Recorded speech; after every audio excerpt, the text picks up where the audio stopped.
चौथा अध्याय 21 नंबरचा श्लोक. निराशीर्यत चित्तात्मा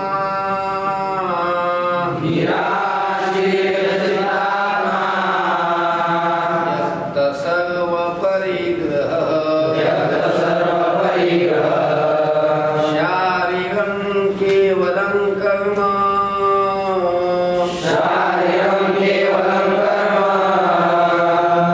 कुर्वन्नाप्नोति किल्बिषम्. निराशीर्यत चित्तात्मा त्यक्त सर्व परिग्रह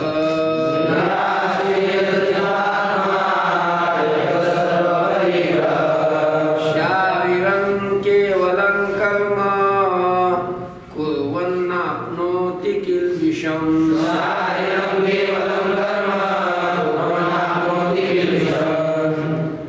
निराशीः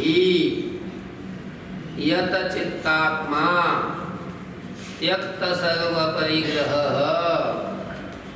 शारीरं केवलं कर्म कुर्वन् न आप्नोति किल्बिषम्. झोप लागली काय तुला? आता निराशीही आशारहित असलेला, ज्याच्या चित्तामध्ये कुठल्याही विषयाची काही नाही, आशा नाही, आशारहित झालेला. यत चित्तात्मा, ज्यांनी आपलं शरीर, इंद्रिये आणि आपलं चित्त ज्यांनी आपल्या स्वाधीन केलेला आहे, असा जो पुरुष आहे त्याला काय म्हणतात? यत चित्तात्मा. शरीर, इंद्रिये आणि चित्त ज्याच्या स्वाधीन आहे असा. आलं? शरीर स्वाधीन पाहिजे, इंद्रिय स्वाधीन पाहिजे आणि आत्मा चित्त, चित्तही काय पाहिजे त्याच्या स्वाधीन पाहिजे. असा जो पुरुष असतो त्याला म्हणतात यत चित्तात्मा. त्यक्त सर्व परिग्रह, सर्व परिग्रह त्यक्त म्हणजे सगळा परिग्रह ज्याने टाकलेला आहे, सोडलेला आहे. काहीच परिग्रह त्याच्याजवळ नाही. त्याच्याजवळ कपडे नाही जास्त, त्याच्याजवळ काही गाडी घोडी जमीन जुमला असलं काही नाही. सगळा परिग्रह त्यांनी काय केलेला आहे? त्याग केलेला आहे. मग असा पुरुष केवलम शारीरम कर्म कुर्वन्, केवळ शरीराकरता कर्म करत असला तरी सुद्धा, शारीरम कर्म म्हणजे शरीराच्या निर्वाहाकरता उपयोगी असलेलं कर्म, त्याला शारीरम कर्म म्हणायचं. त्याला काय म्हणायचं? शारीरम कर्म.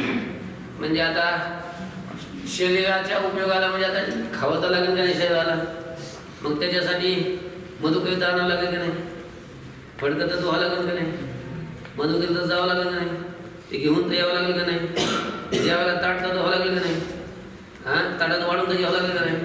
मग असं फक्त शरीराचा निर्वाह ज्या कर्माने होतो, पाणी तर प्यायला आणावं लागेल का नाही, पाणी पिवावं लागेल का नाही, कोणी आणून दिलं तर, हे कर्म करावं लागेल का नाही.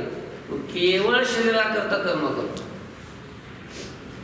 बाकी काही करत नाही. यज्ञ करत नाही, होम हवन करत नाही, काही कुठली हे करत नाही, शरीराकरता कर्म करतो. मग असा शरीराकरता कर्म करत असलं तरी सुद्धा किल्बिषम न आप्नोति, तो किल्बिष म्हणजे पाप, तो पापाला प्राप्त होत नाही. आपण फक्त शरीराकरता कर्म जर केलं तर पापाला प्राप्त होतो. का? कारण आपल्या चित्तात आशा आहे. आपण काही शरीराचा निग्रह केलेला नाही, इंद्रिय आपल्या अधीन केलीच नाही, आपलं चित्त आपल्या अधीन नाही, परिग्रहाचा त्याग केलेला नाही, हे सगळं आहे. त्याच्यामुळे आपण फक्त शरीराकरता कर्म जर केलं तर आपण पापाला प्राप्त होतो. म्हणून शरीराकरता जर फक्त करून खात असू तर पाप खातो म्हणून सांगितलं दुसऱ्या त्यामध्ये. भुंजेते ते दुःखं पापाय पचत्यात्मकारणा. पण जो पुरुष निराशी आहे, आशारहित आहे, यतचित्तात्मा आहे, म्हणजे शरीर इंद्रिय आणि चित्त ज्याने आपल्या अधीन केलेलं आहे, स्वाधीन केलेलं आहे आणि सर्व परिग्रहाचा त्याग केलेला आहे, असा जर पुरुष असेल आणि त्यांनी मग आपल्या स्वतःच्या शरीरात निर्वाह करता जरी कर्म केलं तरी सुद्धा तो पापाला प्राप्त होत नाही. केवलम शारीरम कर्म कुर्वन्, केवळ शरीराकरता कर्म करणारा किल्बिषम न आपनोती, तो पापाला प्राप्त होत नाही. यदृच्छालाभ संतुष्टो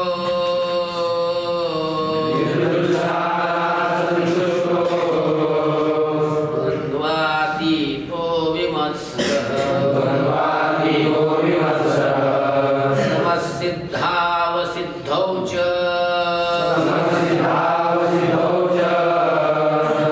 वापि न निबध्यते.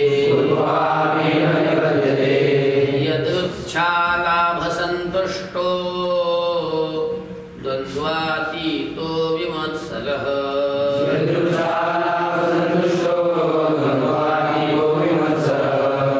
समसिद्धावसिद्धौ च कृत्वापि न निबध्यते.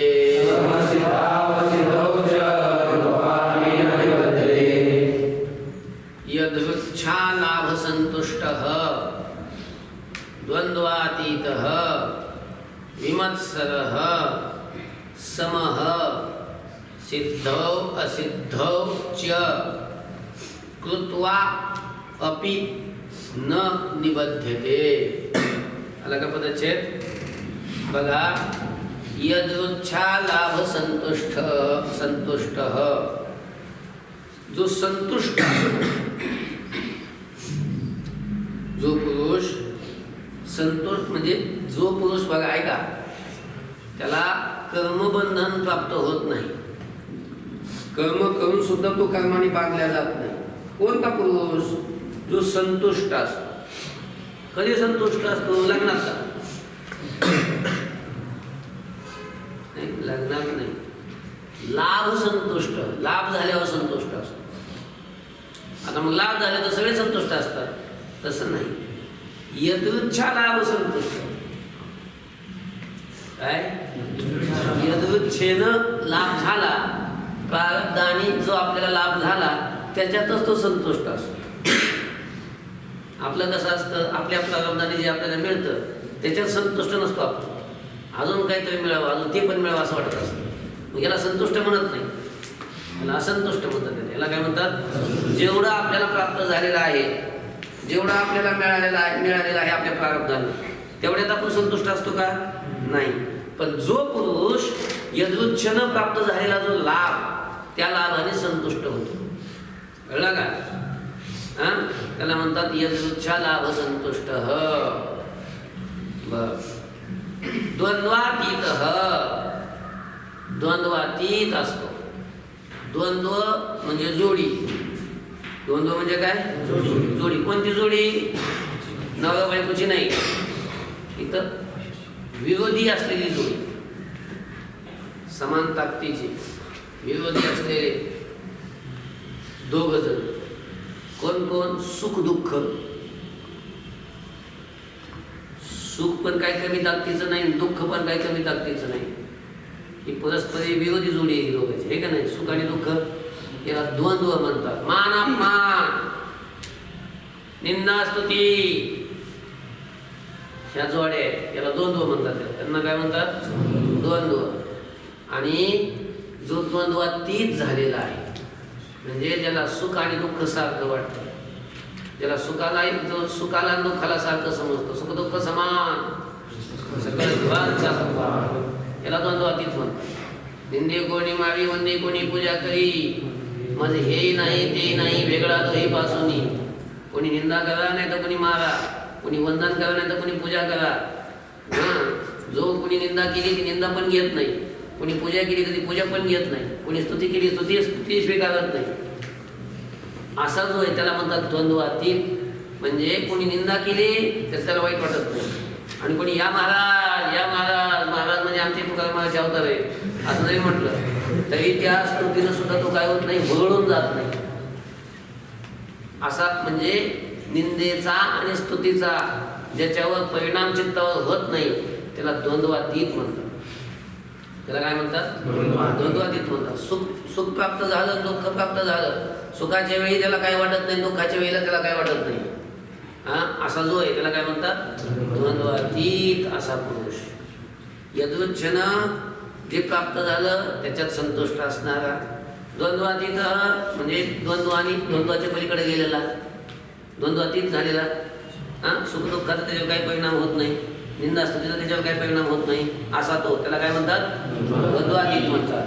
विमत्सर कुणाचाही जो मत्सर करत नाही, कुणाचाही द्वेष करत नाही असा मत्सर रहित असलेला पुरुष.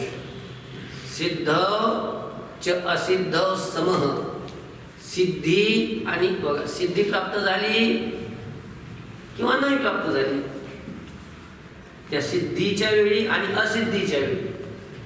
सिद्धी प्राप्त झाली असता अथवा सिद्ध प्राप्त न झाली असता समहा, जो कसा असतो? सारखा असतो, सारखा. असा जो पुरुष आहे कृत्वा अपि म्हणजे कर्म करून सुद्धा न बध्यते, तो कर्माने बांधल्या जात नाही. म्हणून आपण असं व्हायचा प्रयत्न करायचा असतो. यदुच्छाला संतुष्ट, प्रारब्धाने जे मिळालं त्याच्यामध्ये संतुष्ट व्हावं. लक्षामध्ये यदुच्छन म्हणजे प्रारब्धाने जे मिळालं त्याच्यामध्ये संतुष्ट असणारा, द्वंद्वातीत असणारा, मत्सर रहित असलेला, सिद्ध च असिद्ध समह. सिद्धीमध्ये आणि असिद्धीमध्ये, म्हणजे सिद्धी प्राप्त झाली त्यावेळी आणि असिद्धी प्राप्त झाली त्यावेळी, असिद्धी म्हणजे सिद्धी प्राप्त नाही झाली अशा वेळी समह, जो सारखा असतो असा पुरुष. कृत्वा अपि न निबध्यते, तो कर्म करून सुद्धा त्या कर्माने बांधल्या जात नाही. गतसंगस्य मुक्तस्य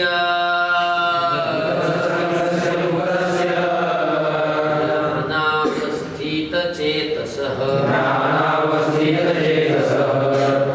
यज्ञायाचरतः कर्म समग्रं प्रविलीयते. गतसंगस्य मुक्तस्य ज्ञानावस्थितचेतसः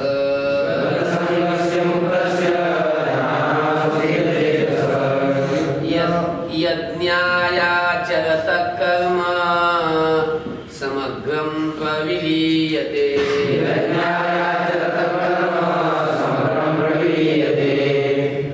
गतसंगस्य मुक्तस्य ज्ञानावस्थितचेतसः यज्ञाय आचरतः कर्म समग्रं प्रविलीयते.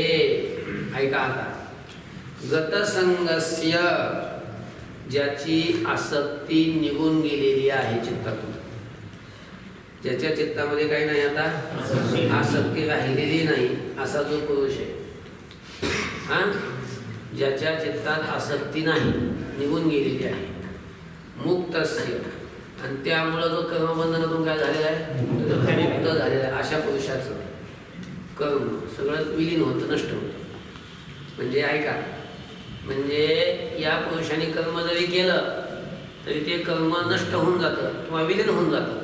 पण त्या पुरुषाचं ज्याच्या चित्तातून आसक्ती निघून गेलेली आहे, मुक्तस्य, आणि त्यामुळं जो कर्मबंधनातून मुक्त झालेला आहे, ज्ञानावस्थित चेतसः, ज्ञानामध्ये ज्याच्या चित्ताची स्थिती आहे.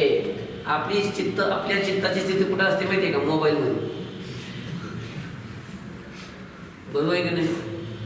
आपलं चित्त कुठं असते? मोबाईलमध्ये. आता नवीन पिक्चर कोणता आला आहे, कोणता रिलीज झाला आहे, कोणता होऊ लागला, होणार आहे की नाही? आपल्याला हे सगळं माहिती आहे, ह्या गोष्टीला माहिती असते. म्हणजे आपलं सगळं, आपली चित्ताची कुठे असते? सगळी मोबाईलमध्ये, सगळं व्हॉट्सअपमध्ये. अजून काय असते? इंस्टाग्राम यूट्यूब तर आहेच म्हणा. अजून काही तर आहे दुसरं.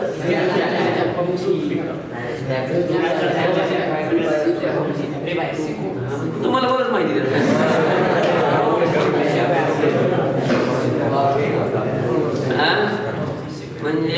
म्हणजे लक्षात येत आहे आपलं चित्त कुठे आहे, आपल्या चित्ताची स्थिती कुठे आहे.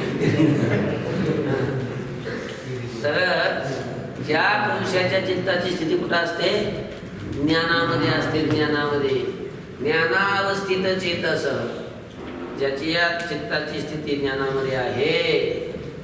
आणि यज्ञाय आचरत, आणि यज्ञाकरता जो कर्माचं आचरण करतो, मग यज्ञाकरता कर्माचं आचरण करणाऱ्या पुरुषाचं समग्र कर्म, संपूर्ण कर्म विलीयते, ते काय होऊन जातं, विलीन होते, म्हणजे नष्ट होते. कळलं का? त्याचं सगळं कर्म नष्ट होऊन जातं. कोणाचं? बघा नीट लक्षात घ्या.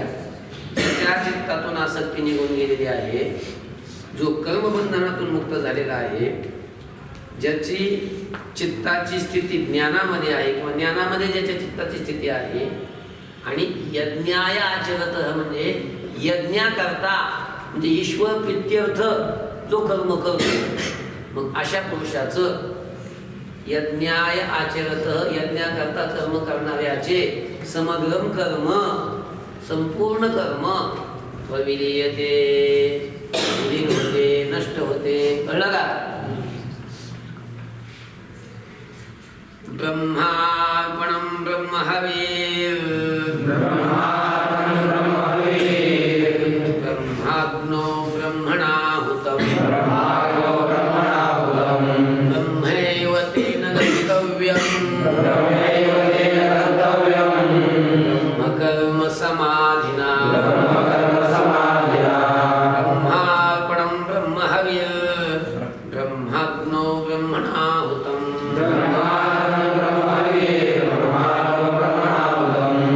ब्रह्मैव तेन गन्तव्यं, ब्रह्मकर्म समाधिना.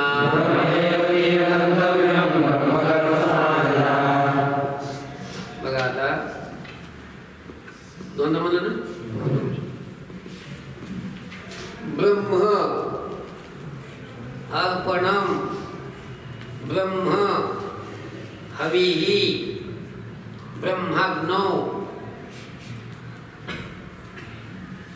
ब्रह्मणा हुतं, ब्रह्म एव तेन गन्तव्यं, ब्रह्मकर्म समाधिना. कदाचित कळला? अर्पणम ब्रह्म, अर्पण हे ब्रह्म आहे. माझ्याकडे लक्ष द्या जरा. आता हे थोडं यज्ञ प्रकरण सुद्धा, सगळं यज्ञाचं प्रकरण आहे सगळे. अर्पण हे ब्रह्मच आहे. आता हे अर्पण बिपण तुम्हाला माहीत नसेल. हवीर माहिती आहे का? हवीर ते पण नाही माहीत.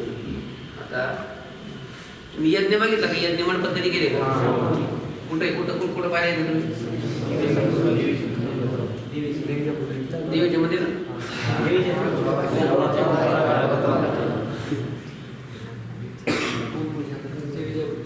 काय म्हणतो? समजतं का म्हणतो? कुठल्या?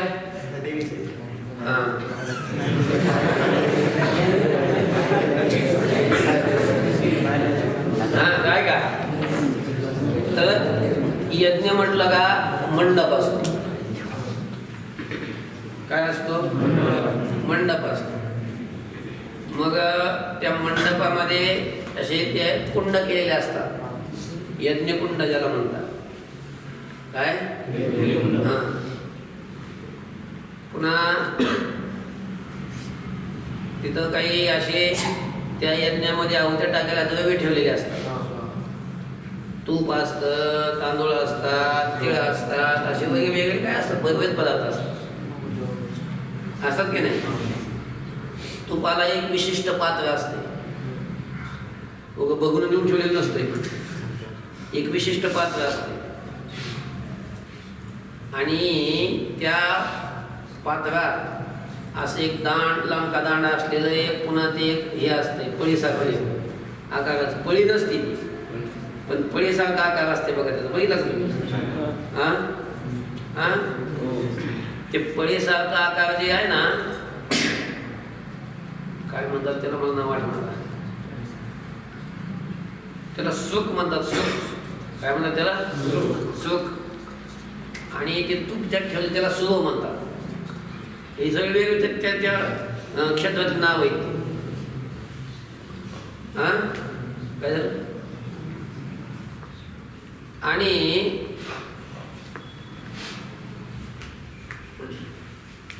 तो यजमान आणि ते ऋत्विज असतात, ब्राह्मण असतात. ते ब्राह्मण मंत्र म्हणत असतात आणि तो यजमान त्या पात्रातलं तूप त्या हे ना पळीसारख्या त्या साहित्याचं साधनानं तो स्वाहा करून त्या यज्ञकुंडामध्ये अग्नीमध्ये काय करत असतो, तो टाकत असतो. मंत्र चालू असतात. हे असा यज्ञ असतो. बघितलं का तुम्ही? हा बघितलं ना. तर आता भगवान सांगतात अर्जुना, अरे जे अल्पण आहे का नाही, अल्पण हे ब्रह्मच. आता अल्पण म्हणजे काय, तर यज्ञकुंडामध्ये म्हणजे त्या अग्नीमध्ये, यज्ञकुंडात अग्नी असतो, त्या अग्नीमध्ये तो यजमान जे सामग्री असते, तूप असतं, ते द्रव्य असतात बाकीचे, ज्या साधनाने तो त्याच्यात टाकतो, ती पळी असते अशी लांब असते. पळी नाही, पळीसारखं असतं. त्याला काय म्हणतात? सुख म्हणतात. त्याने टाकत असतो, त्याला म्हणतात अल्पण. त्याला काय म्हणतात? अल्पण. आणि यज्ञ पूर्ण झाला की शेवटची आहुती जी उरलेलं तूप आहे, सगळं ते सुवच उचलायचं असतं, सगळं टाकायचं असतं. ती सुव सुद्धा टाकायचं असतं, तूपच नाही त्यात, सुवाचं तूप टाकायचं असतं सगळं. याला म्हणतात अल्पण. याला काय म्हणतात? अल्पण. सुख आणि सुव लक्षामध्ये, म्हणजे ज्या साधनाने आहुत्या टाकल्या जातात त्याला म्हणतात अल्पण. आणि ते अल्पण हे ब्रह्म. सगळंच ब्रह्म सांगायचं त्यांना. आता ते अल्पण काय आहे? ब्रह्म आहे. पुढं काय आहे? हवी ही ब्रह्म. दिसला का? हवी जे हवी ती सुद्धा ब्रह्मच आहे. हवी म्हणजे काय? यज्ञामध्ये जी सामग्री आणलेली असती यज्ञात टाकायला, तूप असतं, तीळ असतात, तांदूळ असतात, वगैरे वगैरे बरंच असतात. याला म्हणतात हवीर द्रव्य. याला काय म्हणतात? हवीर द्रव्य. हवनासाठी आणलेलं ते त्यात आता यज्ञकुंडात, या यज्ञामध्ये अग्नीमध्ये टाकायचं असतं. मग ते बी ब्रह्मच आहे. ज्या साधनाने टाकायचं आहे, यज्ञात टाकायचं म्हणजे घ्यायची बचकट टाकायची, अजून असं टाकायचं. हे विशिष्ट साधन असतं, विशिष्ट मात्रेत ते टाकावं लागतं. मंत्राचा उच्चार करून टाकायचं. कवा बी आलं की दिलं टाकून, आलं की दिलं टाकून, असं नाही चालत. मंत्र म्हणून टाकायचं असतं आणि विशिष्ट पद्धतीने टाकायचं असतं. मग ज्या साधनाने टाकायचं ते ब्रह्म, जे द्रव्य टाकायचं ते द्रव्य सुद्धा काय? ब्रह्म. हवी ब्रह्म. ब्रह्माग्नौ, ज्या अग्नीमध्ये टाकायचं तो अग्नी बी ब्रह्म. अग्नी सुद्धा काय आहे? ब्रह्मच आहे. मग त्या ब्रह्मरूपी अग्नीमध्ये जो हवन करणारा आहे तो यजमान, हवन करणारा यजमान तो पण ब्रह्मच. म्हणजे त्या ब्रह्मरूपी अग्नीमध्ये हवन करणारा जो यजमान तोही ब्रह्म आहे. म्हणजे त्या ब्रह्माकडून, यजमान रूपी ब्रह्माकडून, ब्रह्मणा तो ती आहे ना, यजमान रूपी त्या ब्रह्माकडून हुतम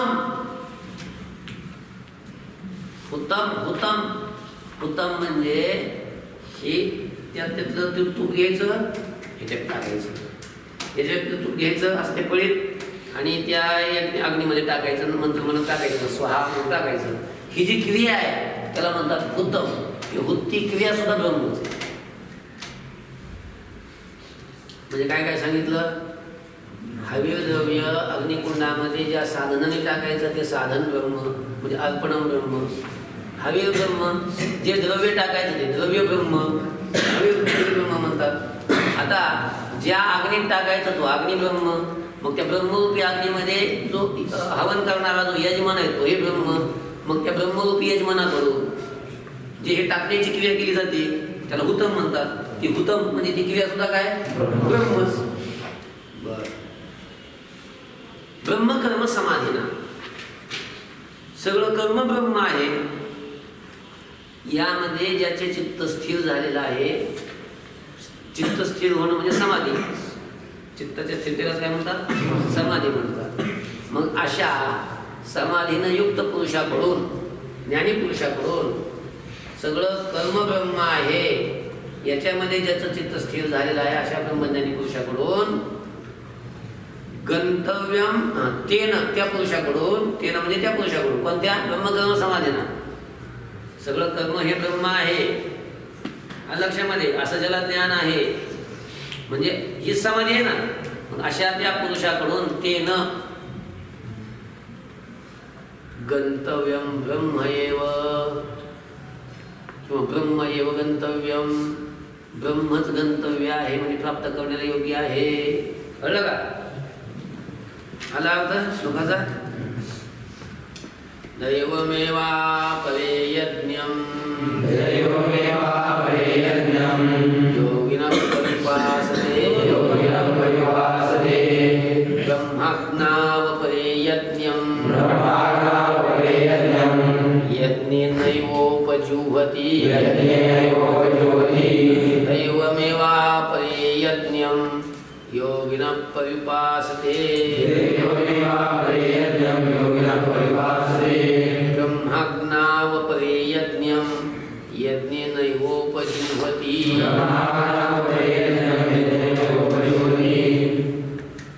दैवम् एव अपरे यज्ञं योगिनः पर्युपासते ब्रह्माग्नौ अपरे यज्ञं यज्ञेन एव उपजुह्वति.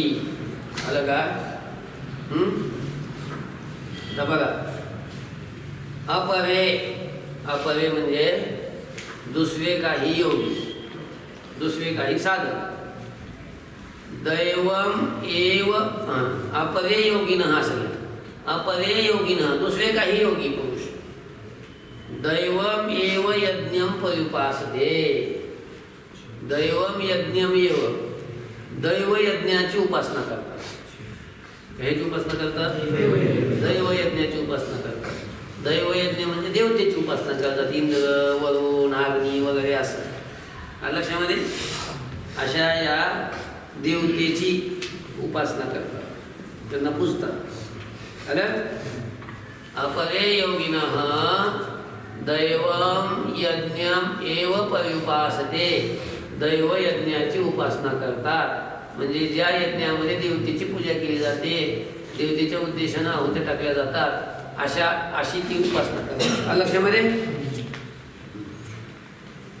अपरे दुसरे काही योगी ब्रह्माग्नौ ब्रह्मरूपी अग्नीमध्ये यज्ञम म्हणजे यज्ञरूपी जीवाला किंवा जीवरूपी यज्ञाला यज्ञेन एव यज्ञाच्या द्वारा, यज्ञाच्या द्वारा म्हणजे अभेद ज्ञानाच्या द्वारा उपजीवती म्हणजे हवन करतात. अरे काही साधक ब्रह्मरूपी अग्नीमध्ये म्हणजे ब्रह्मामध्ये यज्ञ म्हणजे जीवाला, जीवात्म्याला यज्ञेनं यज्ञाच्या द्वारा म्हणजे अभेद ज्ञानाच्या द्वारा हवन करतात म्हणजे त्याची शैक्य करतात. अभेद ज्ञानाच्या द्वारा जीवाला ब्रह्मामध्ये एकरूप करून टाकतात. कळलं का त्याचा अर्थ?